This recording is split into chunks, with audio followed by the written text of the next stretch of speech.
I have keys. Today I'm going to share with you some important keys that are going to help you transform your life. Let me tell you about one day when my life changed drastically. And it all started with a mirror. I'm sure you have a mirror in your handbag. You looked at it today at some point. I looked in the mirror and I thought to myself, something looks different. I didn't know exactly what it was, but something was different. I came to the conclusion that I looked like crap. Yeah, I did. I felt like crap. But it was a normal day for work, so I just continued with my day. Normal. Anyway, there I was going about my day, but something inside me was not sitting well. I didn't like what I saw. I didn't like how I felt. I knew that a better version of me was on the inside, dying to come out. It seemed like the slow death that was happening inside was finally showing on the outside, and it was a clear sign. I needed to do something. That was when I made a decision. I looked myself in the eyes and I said, today is D-Day. Today is the day I decide in my mind that I was going to change my life. Today is the day I dedicate myself to the commitment to being much better. Today is the day when I determined that nothing was going to stop me. Today was the day I determined that I was done with the excuses. You see, I had spent my life in the manufacturing business. Anyone here in the manufacturing business? Yes. You probably make a product that you can sell on Amazon or Canadian Tire or something like that. I was manufacturing excuses. It was not serving me. Do you recall you watched The Lion King, right? Yes. Like me, you probably watched it several times, many times actually. There's a point in it where Simba looked in the river and he saw a reflection. He did not even recognize himself. And then his father's ghost, that's Mufasa, came and said to him, Simba, look inside yourself. You are more than you have become. Take your place in the circle of life. Remember who you are. Many of us, we have forgotten who we are. When we were born, when we started out as toddlers, we were confident, we were sure about ourselves. But then life happened. When I said I looked like crap, I'm not talking about my appearance. I'm talking about how I was showing up in the world, how I was showing up in life. My attitudes, my habits, my daily choices, my demeanor, and not to mention the self-abuse, the self-abandonment, and the self-sabotage. What do I do? Nothing. No, I had to do something. So as I said, D-Day came. The decision to be her was something I made a while ago. The decision to be her is a decision I make every single day. It requires you to push through the version of you that is average and want to settle. To push through the version of you who wants to just take life as it is. How many of you have that version of you who have just settled and you don't want more? You want more, but you won't go after it. How many of us get to the place where we think it's for everybody else, but not me? We think of everybody else, but we don't even think of ourselves. Today, let me share with you the 4 keys. Key number 1. You see, the thing is, I had a choice. I could continue living that mediocre, pathetic life, or I could become the woman I wanted to be. And the first key is self-love. You have to love yourself enough to know that you are capable. You have to love yourself enough to know that you can do anything that you set your mind to. You have to love yourself enough to treat yourself with the respect and dignity that you deserve. Then and only then can you require others to treat you the same. And key number 2, self-confidence. You hear it all the time. Believe in yourself. You've heard that, right? Let's take that a step further. Believe in yourself first. Believe in yourself when others don't. Listen, nobody, absolutely no one, has the obligation or is obligated to believe in you, but you have a responsibility to believe in yourself. That's good. Let's go to key number 4.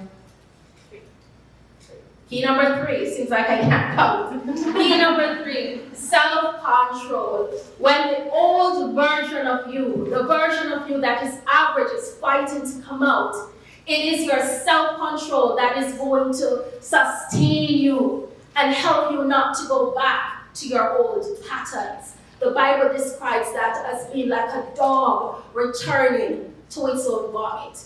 There was a time where I had posted in my house, "Do not return to your vomit." That was my reminder on a daily basis that I was not to go back to those old patterns that did not serve me. And the next key number 4, finally, self-compassion. This is an essential key. You see, we are so hard on ourselves. And there's nobody who is perfect. You're not perfect, I'm not perfect. But we expect so much from ourselves, and when we don't measure up, we are so down on ourselves. But we have to show ourselves some compassion. The same compassion that you show your best friend when they fail or when they mess up. That's the same compassion you have to show yourself. The same way you speak to your loved ones, the ones who you really love. You don't tell them that they're not good enough. You would never tell them that. So why tell yourself that? Let me ask you, can you see the woman you want to become? Can you see that better version of you? And let me hear from you. What are some of the attributes that you can name that describes that woman? Anybody? Strong. Confident. Determined. Brave. Yes. Kind. All of those things. So you know who that woman is. Today, I invite you to decide to embody her. But I know some of you are going to leave here just the same, which is unfortunate. But that doesn't have to be the case. So let me ask you, what would stop you from being her? Is it fear? Then fear no more. Time to ditch the fear. Is it doubt? Then doubt no more. What I believe stop a lot of women from becoming the woman they want to be is the fact that she lives outside of their comfort zone. You have to be bold enough, brave enough, and courageous enough to step outside of your comfort zone. That way you give yourself wings and space to soar and be all that you were created to be. Now, there are a few things that might stop you from being her. And it's something you're going to have to deal with. Because if you're holding on to hurt, if you're holding on to trauma, If you're holding on to drama, you will never truly be heard. You'll get close, but not exactly where you could be. Then there's another thing that you're going to have to get rid of. If you're holding or if you're drinking from the poison of unforgiveness, you will never be truly heard. Those people, those ones that cause the hurt, cause the trauma, and they are the source of the drama, you're going to have to forgive them. And after you're done forgiving them and thinking it's all done, you're going to have to forgive yourself. You must forgive yourself for the times when you failed yourself, the times when you didn't show up as you should. And for some of us, that has been many years. So we have some work to do on ourselves. And then, let's talk about self-abandonment. You're gonna have to stop abandoning yourself. Let me share with you a definition here. It says, self-abandonment is the act of neglecting or suppressing your own needs, emotions, desires, and boundaries in favor of external validation, approval, or to avoid conflict. Does that sound like you? I'm pretty sure it sounds like many of us in this room. We don't like conflict. We're always seeking approval and validation from others. And so we abandon ourselves. We forget our own needs and our own desires.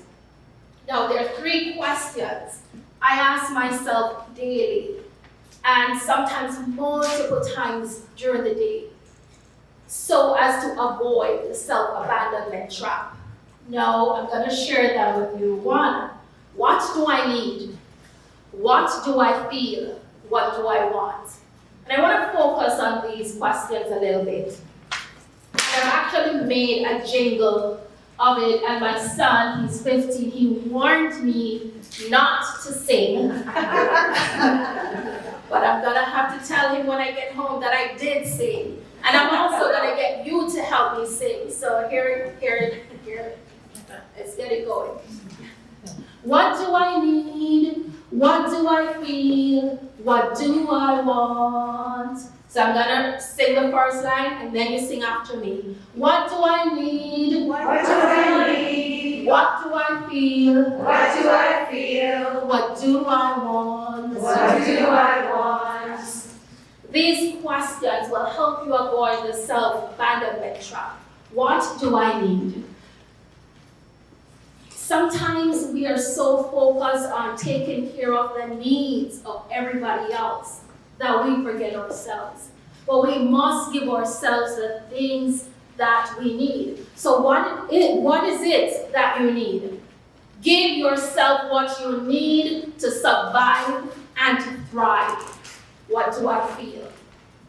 It's important that you acknowledge your feelings. Do not bury them, do not suppress them, but acknowledge them and deal with them. And what do I want? Your desires are okay. Nothing's wrong with them. You just have to determine when and how you can give yourself the things that you want. Earlier I spoke about self-abuse. Now that self-abuse, I was my own abuser. You know how I abused myself? With food. I abused myself with negative self-talk. And I abused myself with settling for less than I deserve. As I leave you here today, I trust that you will choose to embody the best version of you. And if you agree with me and you'd like to embody the best version of you today, what's your answer? Yes. And when are you going to do it? Now. Thank you so much, everyone.